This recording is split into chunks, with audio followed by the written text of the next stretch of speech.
Hello students, welcome to my channel. So student, जो आपका BA, BSc, BCom first semester के student हैं, तो जो उनका को करिकुलम सब्जेक्ट है फूड न्यूट्रिशन एंड हाइजीन, तो ये आप बीएससी, बीए, बीकॉम तीनों स्टूडेंट्स का सेम पेपर आता है। मतलब इसमें ऐसा कुछ भी नहीं होता कि अगर आप बीए, बीएससी या बीकॉम के स्टूडेंट हैं तो तीनों का अलग अलग पेपर आता हो, बल्कि ये तीनों स्टूडेंट्स का पेपर सेम ही होता है। और आपका ये को करिकुलर सब्जेक्ट है और ये है फूड न्यूट्रिशन एंड हाइजीन। तो स्टूडेंट्स देखिए, आज की वीडियो में मैं आपका यही पेपर शेयर करने वाली हूँ। और ये जो पेपर है एग्जाम का वो 2022-23 का पेपर है। तो आज की वीडियो में आपको पूरे इस पेपर को साथ ही साथ सॉल्व भी कराने वाली हूँ। और आपके पेपर में 75 क्वेश्चंस हैं, तो 75 क्वेश्चन को आज हम सॉल्व करेंगे। और स्टूडेंट देखिए, ये बात आप अपने ध्यान से बिल्कुल निकाल दीजिएगा कि अगर ये पेपर हो चुका है 2022 में, तो अब ये पेपर एकदम फालतू हो गया। नहीं स्टूडेंट्स, इस बात को कभी भी ध्यान में मत आने दीजिएगा, क्योंकि ये इस पेपर में जितने भी क्वेश्चन दिए गए हैं आपके लिए बहुत इंपॉर्टेंट हैं, क्योंकि ये आपके एग्जाम में पूछे भी जा सकते हैं। और अगर आप कोई भी कॉम्पिटिटिव एग्जाम की तैयारी कर रहे हैं तो आपके एग्जाम में यहाँ से भी जो क्वेश्चन इस पेपर में है वो भी आपसे पूछे जा सकते हैं, क्योंकि ये सारे क्वेश्चन बहुत इंपॉर्टेंट हैं। तो इसलिए चलिए वीडियो स्टार्ट करते हैं और एक एक क्वेश्चन को समझकर इसको सॉल्व करते हैं। तो देखिए स्टूडेंट, सबसे पहले मैं आपको एक बात बता दूं कि जो बीए के स्टूडेंट हैं, देखिए यहाँ पे पेपर कोड दिया होता है। तो जो बीए के स्टूडेंट्स हैं उनका होगा ये वाला जो पहले लिखा होगा। देखिए जिस तरह से लिखा है, पहले बीए लिखा है, फिर बीएससी, फिर बीकॉम लिखा है। तो बीए वालों का पहला कोड दिया होगा पेपर में, तो पहला ही कोड आप अपनी कॉपी में फिल करिएगा। और जो बीएससी वाले स्टूडेंट्स हैं वो ये वाला फिल करेंगे, क्योंकि देखिए बीएससी सेकेंड नंबर पे है तो सेकेंड वाला उनका कोड होगा। और जो बीकॉम के स्टूडेंट्स हैं उनके लिए ये थर्ड वाला कोड होगा। तो अपनी जो ओएमआर शीट आपको दी जाएगी उसमें आप अपना ही पेपर कोड फिल कीजिएगा। तो देखिए सबसे पहले यहाँ पे आपके रोल नंबर दिए जाएंगे, तो आपको अपना रोल नंबर फिल करना होगा। और रोल नंबर इन वर्ड्स, यहाँ पे डिजिट्स, यानी यहाँ पे शब्दों में।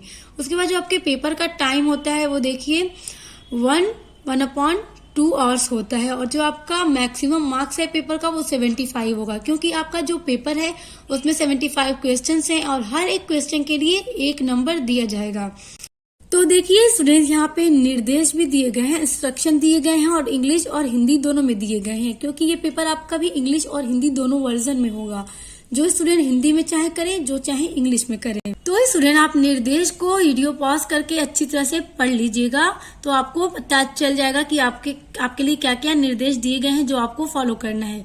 तो चलिए आप आगे बढ़ते हैं और क्वेश्चंस को देखते हैं। देखिए स्टूडेंट्स, आपका सबसे पहला क्वेश्चन है, मिड डे मील योजना सर्वप्रथम भारत के किस राज्य में हुई? तो मिड डे मील योजना भारत में सबसे पहले तमिलनाडु राज्य में हुई थी, तो शुरू हुई। तो आपका ये जो तीसरा वाला आंसर ऑप्शन है वो सही है। देखिए आपका दूसरा क्वेश्चन है, मधुमेह रोगियों द्वारा उपयोग किए जाने वाले स्वीट्रेक्स में ऊर्जा होती है, तो कितनी ऊर्जा होती है? देखिए यहाँ पे ऑप्शन है 5 कैलोरी, 10 कैलोरी, 100 कैलोरी और 0 कैलोरी। तो जो 0 कैलोरी है ये आपका आंसर सही है। तो आपका फोर्थ वाला ऑप्शन बिल्कुल करेक्ट है कि मधुमेह रोगियों द्वारा उपयोग किए जाने वाले जो स्वीटेक्स होते हैं उसमें 0 कैलोरी ऊर्जा होती है। उसके बाद देखिए तीसरा है, आम एक मुख्य स्रोत है। तो आम एक मुख्य स्रोत है किसका? देखिए विटामिन ए का, क्योंकि आपको आम से विटामिन ए मिलता है। तो स्टूडेंट देखिए, हर क्वेश्चन इंपॉर्टेंट है, आपके किसी भी कॉम्पिटिटिव एग्जाम में पूछे जा सकते हैं, या हो सकता है आपके फूड न्यूट्रिशन एंड हाइजीन में भी यहाँ से 8-10 क्वेश्चन आ ही जाएं। इसलिए बहुत इंपॉर्टेंट है, हर एक क्वेश्चन को समझिए। निम्न में से कौन सा भोज्य पदार्थ लौह तत्व में धनी है? तो देखिए इसका आंसर है पल्स, यानी दाल। दाल भोज्य पदार्थ लौह तत्व में धनी है। पांचवा क्वेश्चन है आपका, ओमेगा 3 वसा का मुख्य स्रोत निम्न में से कौन सा है? तो ओमेगा 3 वसा का मुख्य स्रोत देखिए यहाँ पे ऑप्शन दे रहा है, दुग्ध उत्पाद, कॉड लिवर तेल, गेहूं उत्पाद, हरी सब्जियां। तो देखिए कॉड लीवर तेल ओमेगा 3 वसा का मुख्य स्रोत है, तो ये आपका ऑप्शन सही है। उसके बाद आपका नेक्स्ट क्वेश्चन है, निम्न में से कौन पूरी तरह से प्रोटीन भोज्य पदार्थ है?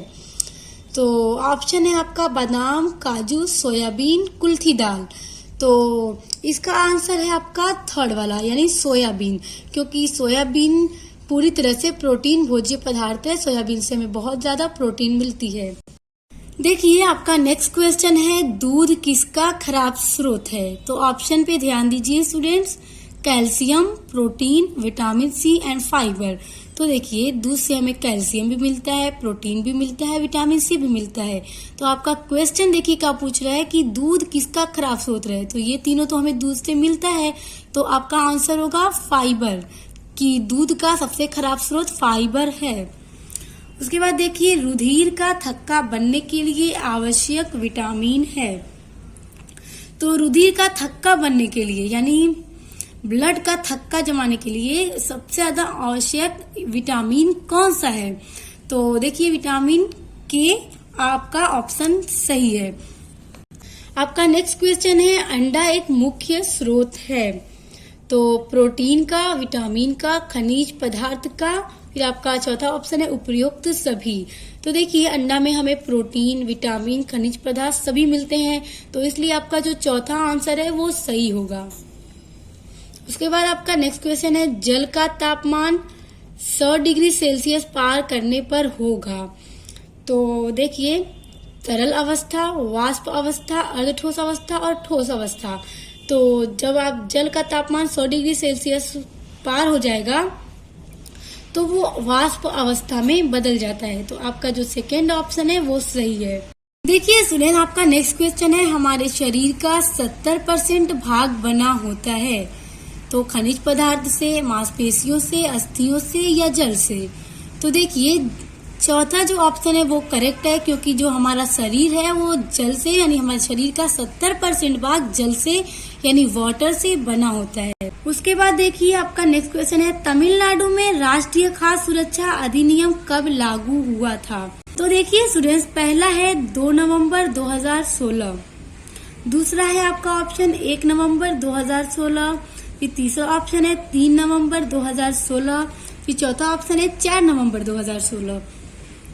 तो देखिए स्टूडेंट जो तमिलनाडु में राष्ट्रीय खाद्य सुरक्षा अधिनियम जब लागू किया गया था तो वो 1 नवंबर 2013 में लागू किया गया था। तो यहाँ पे एक भी ऑप्शन सही नहीं है, क्योंकि यहाँ पे 16 नहीं 2013 होना चाहिए था, तब आपका ये दूसरा ऑप्शन सही हो जाता। मगर अगर हम इस ऑप्शन में एक बात में ध्यान दें तो 1 नवंबर को हुआ था लागू, 1 नवंबर 2016 को न होकर 1 नवंबर 2013 को हुआ था। तो आप 16 को न ध्यान देखें, नवंबर अगर 1 नवंबर को देखें तो ये क्या है, ये चीज तो सही है कि हाँ 1 नवंबर को हुआ था। तो 2016 आप इग्नोर कीजिए, 1 नवंबर के हिसाब से आप जब ऑप्शन ही आपका गलत दे दिया गया है तो आप यहाँ पे 1 नवंबर के हिसाब से दूसरा ऑप्शन आप टिक कर दीजिए, क्योंकि 1 नवंबर तो सही है, बस यहाँ 2016 नहीं 2013 होना चाहिए था। देखिए आपका 13वां क्वेश्चन है, निम्न में से कौन जल में घुलनशील विटामिन है? यानी कौन सा ऐसा विटामिन है जो जल में घुल जाता है, यानी एकदम घुल जाता है, यानी कि वाटर सॉल्युबल विटामिन है। तो देखिए विटामिन ए, बी, ई, इनमें से कोई नहीं। तो कुछ स्टूडेंट्स क्या सोचेंगे कि जब इसमें एक ऑप्शन दे दिया गया है इनमें से कोई नहीं, तो हो सकता है कि शायद तीनों ही रॉन्ग हो, क्योंकि बहुत सारे स्टूडेंट्स के दिमाग में ये बात आ जाती है कि जब ऑप्शन में इस तरह से दे दिया गया है तो हो भी सकता है। तो जरूरी नहीं है कि अगर दे दिया जाए तो सही ही हो, क्योंकि इसमें आपका ऑप्शन जो है 2 वाला विटामिन बी ये सही है, क्योंकि जो विटामिन बी है वो जल में घुल जाता है, जल में घुलनशील विटामिन है। तो स्टूडेंट यहाँ पे एक और बात ध्यान दीजिए कि विटामिन जो है वो 2 प्रकार के होते हैं, 2 टाइप्स के होते हैं। देखिए जो विटामिन है यानी ये हो गया विटामिन, तो एक होता है वाटर सॉल्युबल यानी कि जल में घुलनशील, और दूसरा है फैट यानी वसा में घुलनशील। यानी जो विटामिन है वो 2 तरह के होते हैं, एक ऐसा विटामिन होता है जो वाटर में घुल जाता है यानी पानी में घुल जाता है, और एक है फैट यानी वसा में जो घुलनशील विटामिन होते हैं। तो देखिए जो आपका विटामिन बी है और सी है, ये वाटर में घुलनशील विटामिन है। वाटर में ये क्या है, घुल जाते हैं। और जो फैट में घुलनशील विटामिन है, यानी जो फैट में घुल जाते हैं, वसा में घुल जाते हैं, तो एक ट्रिक है, आप उससे इसको याद कीजिए, कीड़ा, यानी यहाँ पे कॉमा दे दीजिए, कीड़ा। इस ट्रिक से याद कर लीजिए कि फैट में घुलनशील यानी वसा में घुलनशील विटामिन कौन से हैं, तो कीड़ा याद कर लीजिए, यानी विटामिन के, विटामिन ई, विटामिन डी और विटामिन ए। तो ये विटामिन फैट में घुल जाते हैं और बी एंड सी वाटर में घुल जाते हैं। तो स्टूडेंट ये सारी बातें बहुत ही ज़्यादा इम्पॉर्टेंट हैं जो आप लोगों को पता होनी चाहिए। देखिए आपका 14 वाला क्वेश्चन है, मानव शरीर को सुचारू रूप में कार्य करने के लिए आवश्यक विटामिन की संख्या कितनी है। तो मानव को सुचारू रूप से कार्य करने के लिए जो विटामिन की ज़रूरत है वो है 13। तो आपका जो दूसरा वाला ऑप्शन है वो सही है। देखिए नेक्स्ट क्वेश्चन है, रक्त की मात्रा एवं रक्तचाप के लिए आवश्यक है। तो यहाँ पे जो आपका सोडियम है, ये वाला ऑप्शन आपका सही है, क्योंकि सोडियम रक्त की मात्रा एवं रक्तचाप के लिए आवश्यक होता है। अब देखिए नेक्स्ट क्वेश्चन है, बीएमआई प्रतीक तत्व है। तो बीएमआई किसका प्रतीक तत्व है? बीएमआई का क्या मतलब होता है? Body mass index. तो आपका जो फोर्थ वाला ऑप्शन है वो सही है। देखिए फिर है, रक्तचाप मापा जाता है। तो जो रक्तचाप है यानी जो ब्लड प्रेशर है वो किससे मापा जाता है? तो वो है स्फिग्मोमैनोमीटर से। तो ये आपका थर्ड वाला ऑप्शन सही है। उसके बाद देखिए हाइपरटेंशन को कहा जाता है। तो जो हाइपरटेंशन है उसको क्या कहा जाता है? उसको कहा जाता है उक्त रक्तचाप यानी हाई ब्लड प्रेशर। तो आपका पहला वाला ऑप्शन सही है। उसके बाद है, मानव शरीर की सबसे बड़ी ग्रंथि है। तो देखिए ऑप्शन है वृक्क, अग्नाशय, यकृत और हृदय। तो आपका आंसर नंबर 3 जो है वो सही, क्योंकि यकृत मानव शरीर की सबसे बड़ी ग्रंथि है, यानी कि लीवर। तो देखिए उसके बाद जो 20वां क्वेश्चन है वो है, सामान्य रक्तचाप है, यानी जो नॉर्मल ब्लड प्रेशर है वो कितना है। तो देखिए यहाँ पे ऑप्शन है 80-120 mmHg, फिर 180-20 और 120-80 और 160-50। कुछ लोगों को लगता है कि 80-120 है, मगर ये वाला सही नहीं है। जो 120-80 है ये वाला नॉर्मल ब्लड प्रेशर होता है। तो आपका जो तीसरा वाला ऑप्शन है वो सही है। उसके बाद है, हाइपरटेंशन को कहा जाता है। तो हाइपरटेंशन यानी बहुत ज्यादा टेंशन लेने को क्या कहा जाता है? तो उसका देखिए यहाँ पे दे रहा है, सीक्रेट हत्यारा, स्टंट हत्यारा, साइलेंट हत्यारा, ब्लास्ट हत्यारा।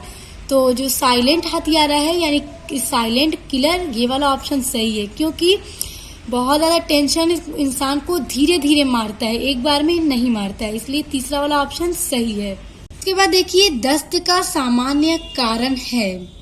तो देखिए पहला है प्रदूषित भोजन एवं जल, क्योंकि गंदा खाना और जो गंदा जल है उसको भी खाने पीने से क्या है, दस्त हो सकता है। विषाणु संक्रमण, इससे भी हो सकता है। आंत में अच्छे व बुरे जीवाणुओं का असंतुलन, तो ये तीनों कारणों से दस्त हो सकता है। इसलिए इसमें जो आपका आंसर है उपर्युक्त सभी यानी तीनों की वजह से हो सकता है। तो इसलिए उपर्युक्त सभी वाला ऑप्शन जो है आपका सही होगा। उसके बाद है, हाइपरग्लाइसीमिया का तात्पर्य है। तो हाइपरग्लाइसीमिया का तात्पर्य रुधिर में उच्च शर्करा लेवल से है। तो ये आपका सेकेंड वाला ऑप्शन क्या है, वो सही होगा। उसके बाद है, टाइफाइड किस प्रकार का रोग है। तो टाइफाइड जो है वो बैक्टीरियल डिजीज है, यानी कि जीवाणु रोग है। तो ये आपका ऑप्शन क्या है, सही होगा। उसके बाद देखिए फिर उस टाइफाइड से रिलेटेड ही क्वेश्चन दे दिया गया है, क्योंकि क्या होता है कि जब आपके क्वेश्चन पेपर को तैयार किया जाता है तो जिस टॉपिक से क्वेश्चन लिया जाता है समटाइम वहीं से कई टॉपिक उठाकर क्वेश्चन डाल दिए जाते हैं। तो इस तरह का आपको अपने इस तरह के टाइप के पेपर में देखने को मिलेगा कि जो आपका पेपर होगा, क्वेश्चन होगा, उसमें कई क्वेश्चंस आपके एक ही टॉपिक से उठाकर आपको दे दिए जाएंगे। तो आप एक क्वेश्चन को देखकर भी दूसरे क्वेश्चन को सॉल्व कर सकते हैं, क्योंकि एक दूसरे से वो मिलते जुलते होते हैं। उसके बाद है, टाइफाइड रोग किसके कारण होता है। तो जो टाइफाइड रोग है वो किस कारण होता है, तो वो है साल्मोनेला। साल्मोनेला के कारण टाइफाइड रोग हो जाता है। देखिए अब नेक्स्ट क्वेश्चन है आपका, विडाल टेस्ट का उपयोग करते हैं। विडाल टेस्ट डॉक्टर कब करने को बोलते हैं? देखिए टाइफाइड में, जब किसी को भी टाइफाइड हो जाता है तब विडाल टेस्ट किया जाता है। तो देखिए यहाँ पे टाइफाइड से लगातार आपके 3 क्वेश्चंस आपसे पूछ दिए गए। तो अभी नीचे देखिए एक और क्वेश्चन आपसे टाइफाइड से रिलेटेड ही पूछा जाएगा। टाइफाइड का दूसरा नाम है, तो अब टाइफाइड का दूसरा नाम क्या है? तो वो है आंत जवर, यानी कि आंत वाला फीवर। तो टाइफाइड का दूसरा नाम आंत जवर होता है। उसके बाद आपका नेक्स्ट क्वेश्चन है, निम्न में कौन सा तंत्र हमारे शरीर में रोगों से प्रतिक्रमण करने में सहायक है? तो देखिए प्रतिरक्षा तंत्र, पाचन तंत्र, उत्सर्जित तंत्र, श्वसन तंत्र। तो जो इसमें पहला आपका ऑप्शन है प्रतिरक्षा तंत्र, ये आपका ऑप्शन सही है। उसके बाद है जीव विज्ञान की उस शाखा का नाम जिसमें प्रतिरक्षा तंत्र का अध्ययन किया जाता है। तो देखिए पहले भी क्वेश्चन में आपसे पूछा गया तो उसमें प्रतिरक्षा तंत्र से ही रिलेटेड था। अब ये आपसे पूछा जा रहा है कि जीव विज्ञान यानी बायोलॉजी की वो कौन सी ब्रांच है जिसमें हम प्रतिरक्षा तंत्र का अध्ययन करते हैं, उसके बारे में क्या है पढ़ते हैं, जानकारी प्राप्त करते हैं। तो देखिए वो है वनस्पति विज्ञान, सूक्ष्म जीव विज्ञान, इम्यूनोलॉजी और बायोटेक्नोलॉजी। तो देखिए जो प्रतिरक्षा तंत्र है वो इंग्लिश में क्या है? Immune system. तो यहाँ पे देखिए इम्यूनोलॉजी, तो इसी से आप पता लगा सकते हैं कि आपका जो तीसरा वाला ऑप्शन है वो आपका करेक्ट है। अब आपका नेक्स्ट क्वेश्चन है, निम्न में कौन सा खनिज पदार्थ वृद्धि, विकास एवं देह भार को नियंत्रित करता है? तो इसका आंसर है आयोडीन, क्योंकि आयोडीन वृद्धि, विकास एवं देह भार को कंट्रोल करता है, इसलिए आपका पहला वाला ऑप्शन करेक्ट है। देखिए श्वसन रुधिर वर्धक के नियमन के लिए सहायक होता है। तो आपका ऑप्शन है लोहा, आयोडीन, सोडियम एवं फास्फोरस। तो देखिए इसमें आपका जो करेक्ट आंसर है वो लोहा है, यानी आयरन। उसके बाद देखिए नेक्स्ट क्वेश्चन है, कैल्शियम के अधिक सेवन से होता है। तो स्ट्रोक, दस्त, कब्ज और वक्र पथरी। तो देखिए कैल्शियम का ज्यादा सेवन करने से वक्र पथरी हो जाता है, यानी किडनी स्टोन हो जाता है। देखिए अब आपका जो 33 वाला क्वेश्चन है, मनुष्य के शरीर में सामान्य शर्करा लेवल है, यानी जो ह्यूमन बॉडी में जो नॉर्मल शुगर लेवल होता है वो कितना होता है? तो देखिए यहाँ पे दे रहा है 70 से 80, 80 से 120, 50 से 100 और 80 से 90। तो देखिए स्टूडेंट जो नॉर्मल शुगर लेवल होता है ह्यूमन बॉडी का वो होता है 80 से 130।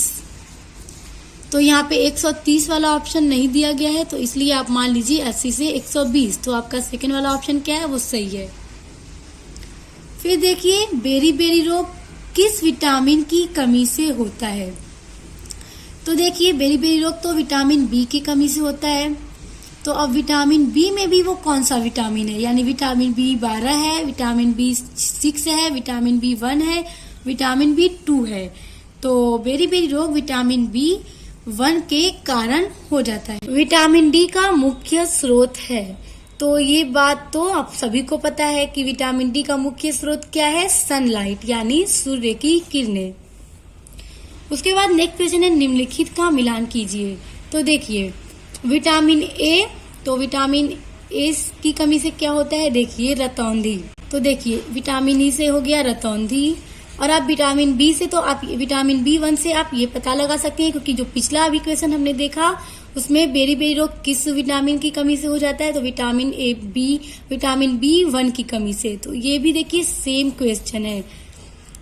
उसके बाद है विटामिन सी। तो विटामिन सी हो जाएगा आपका स्कर्वी, मसूड़ों की सूजन। उसके बाद विटामिन डी हो जाएगा रिकेट्स और अस्थि मुद्रिता। तो जो आपका ये देखिए 3 वाला है ऑप्शन वो सही हो जाएगा। उसके बाद है तंतुमय पदार्थ का मुख्य कार्य है।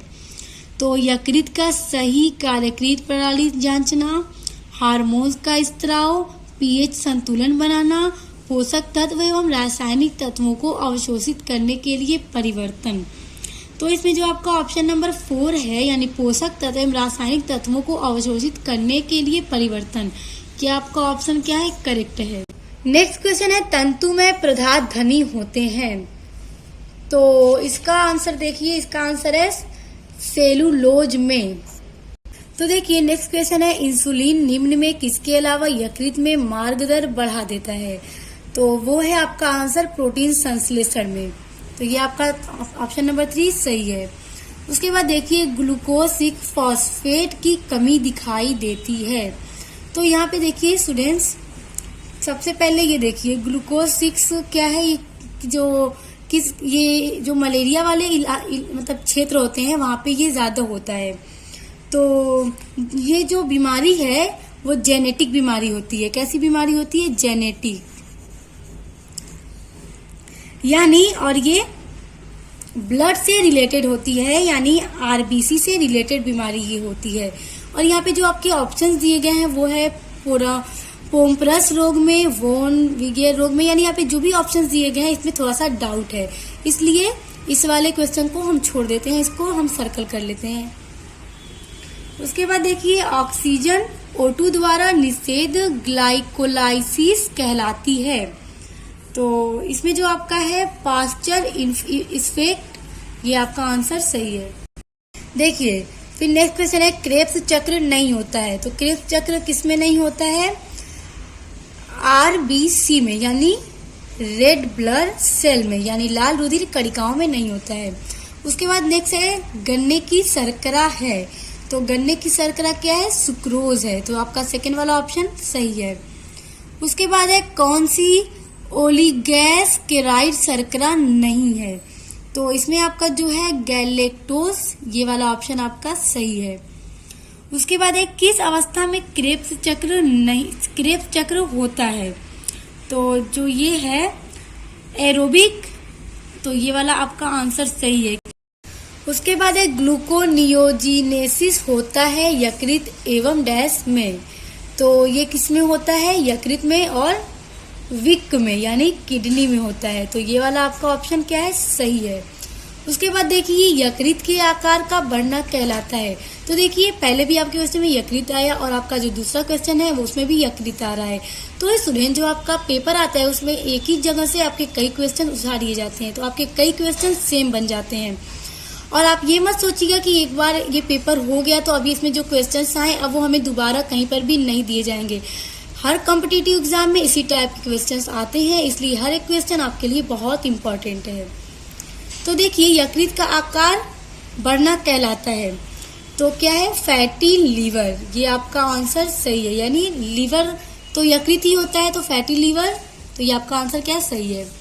उसके बाद है एलिसा का पूरा नाम है। तो इसका पूरा नाम है एंजाइम लिंक्ड इम्यूनोसप्रेसेंट एसे।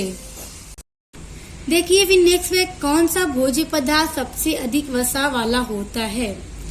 तो देखिए यहाँ पे है ग्राहम केकर्स, उसके बाद है ब्राउनीज, पुडिंग और एंजल फूड क्रेक। तो देखिए ये जो पुडिंग है, मेरे अकॉर्डिंग पुडिंग आपका आंसर सही है, क्योंकि ये जो है इसमें 9.5 तक वसा हो जाता है। और उसके बाद ब्राउनीज में क्या है? 7 तक होता है।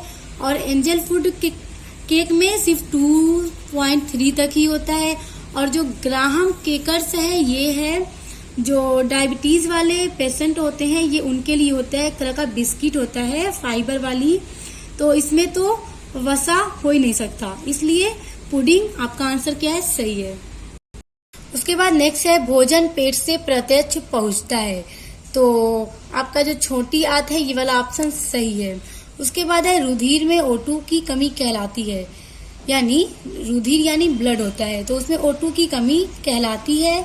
तो क्या कहलाती है? हाइपोकिस्मिया कहलाती है। ये आपका आंसर सही है।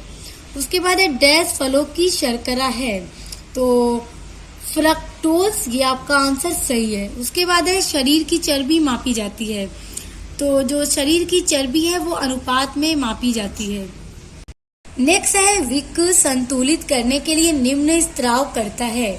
तो इसमें देखिए जो आपका है रेनिन एवं एल्डोस्टेरॉन, ये आपका क्या है? करेक्ट आंसर है। उसके बाद है निम्न में कौन सा प्रकृति अपक्षय स्रोत है? तो देखिए जो जल है ये आपका आंसर सही है। उसके बाद है पृथ्वी का कितना भाग पानी से ढका हुआ है? तो कितना भाग ढका हुआ है? 3/4 जो भाग है पृथ्वी का वो पानी से ढका हुआ है और 1/4 पे धरती है। उसके बाद है सबसे उचित उपयोग वर्षा जल भंडारण का है। तो भूजल स्तर की वृद्धि, ये आपका क्या है? करेक्ट आंसर है। देखिए अब नेक्स्ट है जल का वह रूप जो पीने योग्य है, यानी जल का वो कौन सा रूप है जो पीने के लिए योग्य होता है। तो आप ऑप्शन देखिए के पता लगा लीजिए। देखिए पेयजल यानी पीने वाला जल, तो क्या है? पेयजल आपका आंसर सही है। उसके बाद है वह जैविक अणु जो जीवन के कर्मचारी हैं। तो देखिए कार्बोहाइड्रेट जीवन के कर्मचारी हैं। उसके बाद है कार्बोहाइड्रेट का मुख्य कार्य है। तो देखिए यहाँ पे भी कार्बोहाइड्रेट से रिलेटेड कितने क्वेश्चंस आपसे अब आएंगे। तो कार्बोहाइड्रेट का मुख्य कार्य क्या है?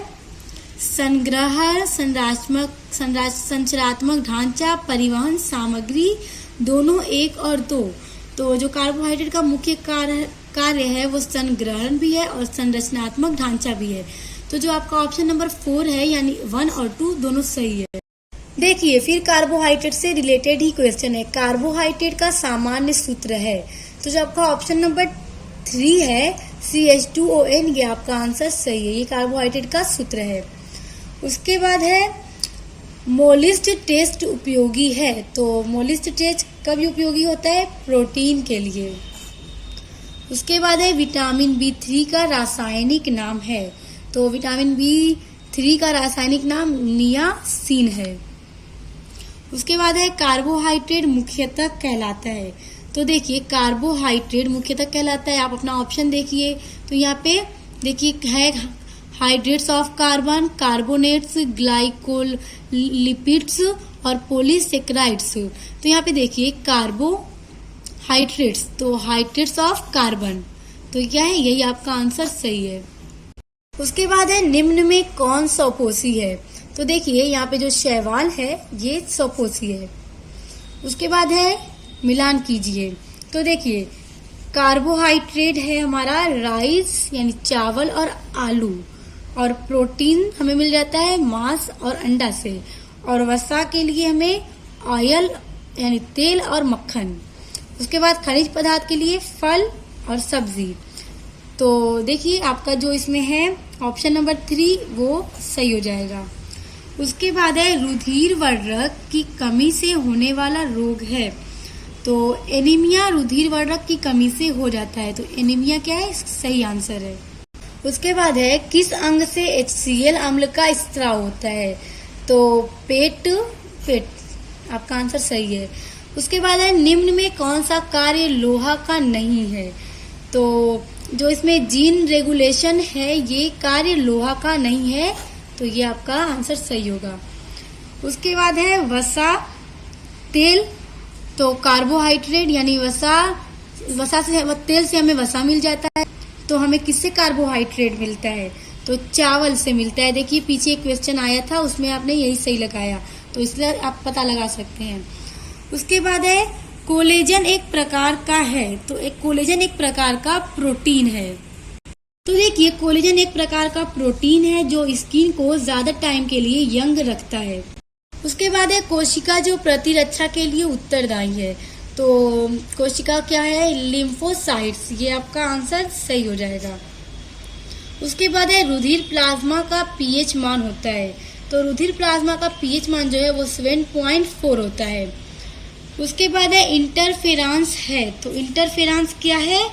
एंटी विषाणु प्रोटीन है। उसके बाद है एक बीमारी के लिए वह वैज्ञानिक शब्द जो चक्कर आने के लिए उत्तरदायी होता है।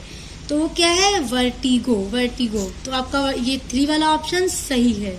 तो अभी हमने जो 75 क्वेश्चंस को देखे, ये हर एक क्वेश्चन बहुत इंपॉर्टेंट है आपके लिए। आपको अपने एग्जाम में इसमें से मतलब 50% क्वेश्चन देखने को मिल जाएंगे, और आपके बहुत सारे कॉम्पिटिटिव एग्जाम में भी आपको ये क्वेश्चन देखने को मिलेंगे, इसलिए इनको बहुत अच्छे से तैयार कर लीजिएगा।